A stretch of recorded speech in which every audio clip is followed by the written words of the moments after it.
అనురాధ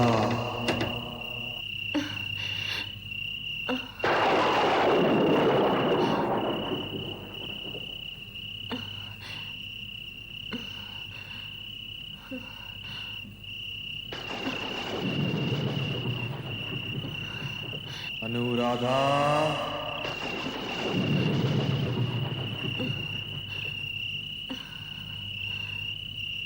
అనురాధ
वो कौन?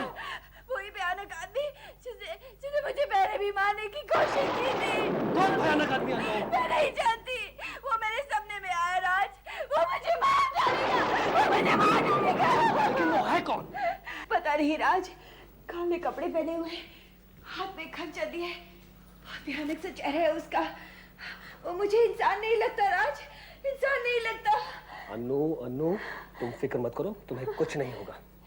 आओ, मैं उसे देखता हूँ। नहीं, नहीं राज। अनु, मैं हूं ना तुम्हारे साथ, तुम फिक्र क्यों करती हो? आओ उसे देखते हैं।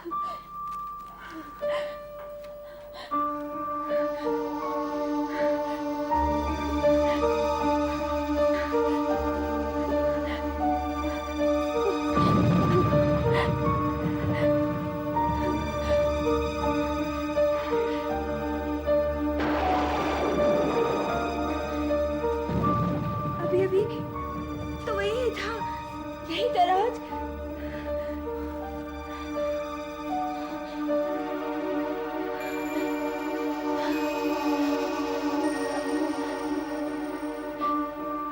अनु, अभी भी यही था राज। यहाँ तो कोई भी नहीं है। तुम खामखा टेंशन ले रही हो। नहीं, मैं सच कह रही हूँ, वो यही था। क्या हुआ? क्या बात है? तू इतना जोर जोर से चिल्ला क्यों रही थी? दादी माँ, वो भयानक चेहरे वाला आदमी फिर आया था मुझे मारने के लिए। तुझे वहम हो गया है बेटी, तुझे वहम हो गया है। तू डरावनी किताबें पढ़ा करती है ना, इसलिए तेरे ख्वाबों और ख्यालों में भयानक चेहरे दिखाई देते हैं। मेरी बात मानिए दादी माँ, मैं सच कह रही हूँ। बेटा, जी दादी। एक बात कहती हूँ, जी। तुम इसे कुछ दिनों के लिए इस शहर से कहीं दूर ले जाओ। वहां घूमेगी फिरेगी तो इसके दिमाग से ये शैतानी बातें निकल जाएगी। आप ठीक कहती है दादी माँ। मैं तो कहती हूँ कि तुम हमारे ऊटी वाले बंगले पर ही चले जाओ। मुझे उम्मीद है कि कुछ दिन वो वहां रहेगी तो इसके दिमाग की हालत सुधर जाएगी, इसका वहम दूर हो जाएगा। ठीक है दादी माँ, आप कहती है तो हम लोग कल सुबह ही यहाँ से ऊटी के लिए रवाना हो जाएंगे।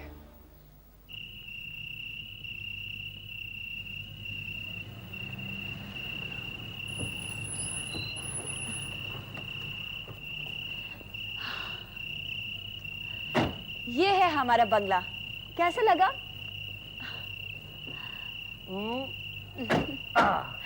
अरे भाई, बाहर से कैसे बता दूं? और अभी तो काफी रात भी हो चुकी है। वैसे अन्नू, कल सुबह की रोशनी में मैं आराम से बंगले के साथ साथ बाहर का एटमॉस्फेयर भी देख लूंगा, फिर ही मैं तुम्हें बता पाऊंगा कि मुझे बंगला कैसा लगा और यहाँ का माहौल। वैसे इस बंगले में कोई रहता भी है, ये बरसों से सुना पड़ा हुआ है? यहाँ हमारा पुराना नौकर गोपीनाथ रहता है। Gopinath, that's good. हमें यहाँ किसी चीज की तकलीफ तो नहीं होगी?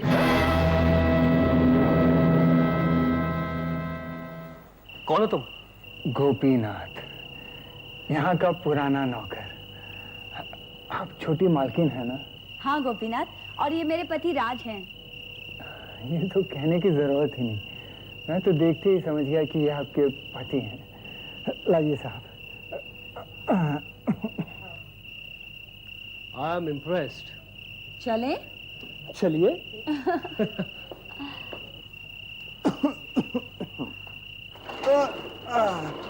आइए मैम साहब, आइए साहब।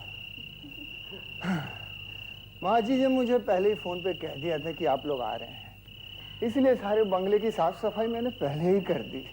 अरे वैसे साफ सफाई नहीं करते क्या? आइए साहब, इतना बड़ा बंगला और मैं अकेला, साफ सफाई करने में 3-4 रोज लग जाते हैं। और फिर यहाँ शहर की तरह धूल मिट्टी नहीं है मेम साहब कि साफ सफाई की रोज जरूरत पड़े। कहिए, खाना तो खाएंगे ना आप लोग? नहीं, रहने दो। वो रास्ते पर जो ढाबा पड़ता है, हम लोगों ने वहीं खाना खा लिया। अच्छा अच्छा, कुछ चाय कॉफी ले आओ छोटी मालकिन। हाँ बाबा, बरसात का मौसम है, गर्मा गर्म चाय हो जाए तो मजा आ जाएगा, है ना? यस सन्नू। अच्छा, आप लोग सफर के थके हुए हैं, हाथ मुंह धो लीजिए, तब तक मैं चाय बना कर लाता हूँ।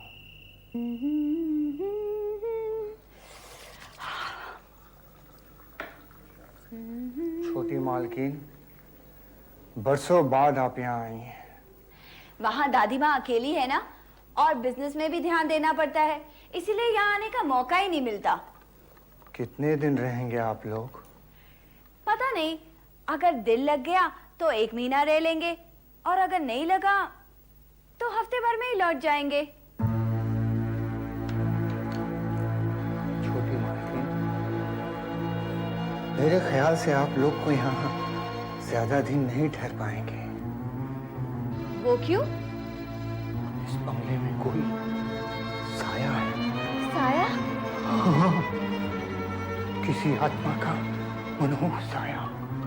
हर रात वो साया इस बंगले में भटकता रहता है, और अगर ऐसे में उसे कोई इंसान मिल जाए तो वो उसे मौत के घाट उतार देता है। ये क्या बकवास कर रहे हो तुम? साहब, मैं बकवास नहीं कर रहा, ये हकीकत है साहब। अच्छा, हकीकत है? इडियट, चलो जाओ और जाकर अपना काम करो। अच्छा छोटे मालिक। Stupid fool. अनु, जानू तुम भी कहां बेहुदा बातें सुनने के लिए खड़ी हो जाती हो। लेकिन किसी की सुनने में बुराई क्या है? बुराई नहीं है, बेसिकली तुम पहले से डरी हुई हो, और ऊपर से अगर ऐसी फालतू बातें सुनोगी तो यहाँ भी अपनी नींद और चैन खो बैठोगी। देखो मेरी बात सुनो, ये आत्मा, भूत प्रेत, इन सब बातों में विश्वास करना बेवकूफी है। और मैं जानता हूँ मेरी डार्लिंग तो एक ब्रेव लड़की है, होशियार लड़की है। Isn't it?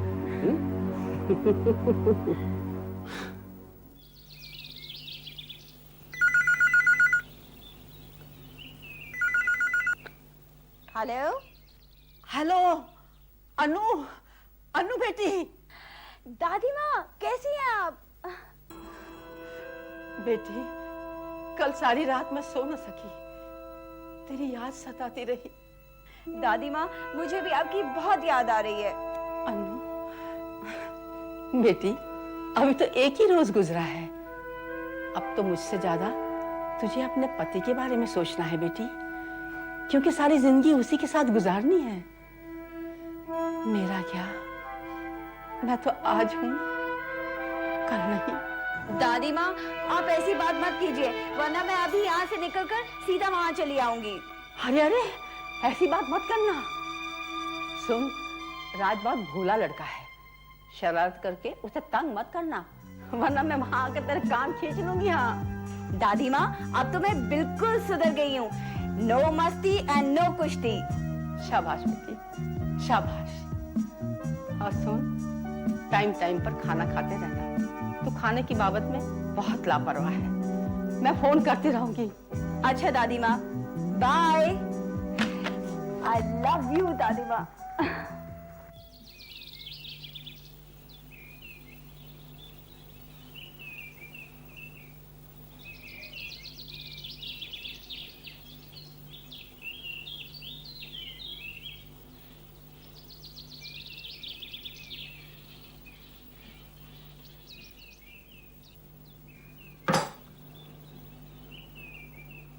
माँ जी, माँ जी। हाँ? क्या सोच रही हैं आप? मैंने एक फैसला किया है रघु, वही सोच रही थी कि जो मैं कर रही हूं वो ठीक है या नहीं। माँ जी, मेरी सारी जिंदगी आपकी सेवा करते हुए गुजरी है। आपने कभी कोई गलत फैसला नहीं किया। आपने जो भी सोचा होगा ठीक ही सोचा होगा। नहीं रघु, ये कोई मामूली फैसला नहीं है, यह हमारे खानदान की मान मर्यादा का सवाल है। ऐसा कौन सा फैसला किया है आपने? मैंने सोचा है कि हमारी सारी जायदाद अनु के पति राज के नाम कर दूं। यह गलत फैसला कहाँ है माँ जी? बिल्कुल ठीक ही तो सोचा है आपने। राज बाबू बहुत गुणी इंसान है। अब आपके खानदान को वही तो आगे बढ़ाएंगे। हाँ। मुझे नहीं लगता कि वो कोई ऐसा कदम उठाएंगे जिससे आप पर या आपके खानदान पर कोई दाग लगे। वो तो मैं भी जानती हूँ रघु, लेकिन मुझे बार बार अनु के मामा का ख्याल आता है। वो शायद इसे पसंद न करें। माँ जी, उन्हें तो राज बाबू ही पसंद नहीं है, लेकिन आपको तो अन्नू बीबी की खुशी का सोचना है। आपकी जायदाद पर उन्हीं का तो अधिकार है, और जो मामा जी का अधिकार बनता है वो आप उन्हें दे दीजिए। नहीं कहिए मुझे भीख, मैं कोई भिखारी नहीं हूं। कल के आए छोकरे को सारी जायदाद दी जा रही है, और मुझे चंद कौड़ियां। ये सब कुछ मेरे पति का है, इसलिए इस खानदान की एक एक चीज पर अनु का हक है, और अनु के पति होने के नाते राज का भी इस पर बराबर का अधिकार है। अच्छा, जब जीजा जी का स्वर्गवास हुआ था उस वक्त क्या राज ने आकर बिजनेस संभाला था? मैंने अपने खून पसीने से इस खानदान के बिजनेस को सींचा है। अगर मैं ना होता ना तो जीजा जी के दुश्मन आपका सब कुछ लूट कर आपको सड़क पर बिठा चुके होते हैं। और अब जब कहे सब कुछ ठीक हो चुका है तो आप मुझे दूध की मक्खी बना रही हैं। तुम बेवजह की बहस कर रहे हो। मैं तुम्हें तुम्हारा अधिकार दे रही हूँ। अधिकार दे रही हूं? सब कुछ जैसा चल रहा है वैसा ही चलेगा, सिर्फ वसीयत राज के नाम कर देते हैं। अगर आपने वसीयत राज के नाम की तो अच्छा नहीं होगा। धमकी दे रहे हो? तुम मुझे धमकी दे रहे हो? धमकी नहीं दे रहा, आपको होश में ला रहा हूं। मैंने पूरी तरह होश में रहकर यह फैसला किया है, और ये मेरा आखिरी फैसला है। अगर तुम्हें यह फैसला नामंजूर है तो तुम शौक से रिश्ता तोड़कर जा सकते हो।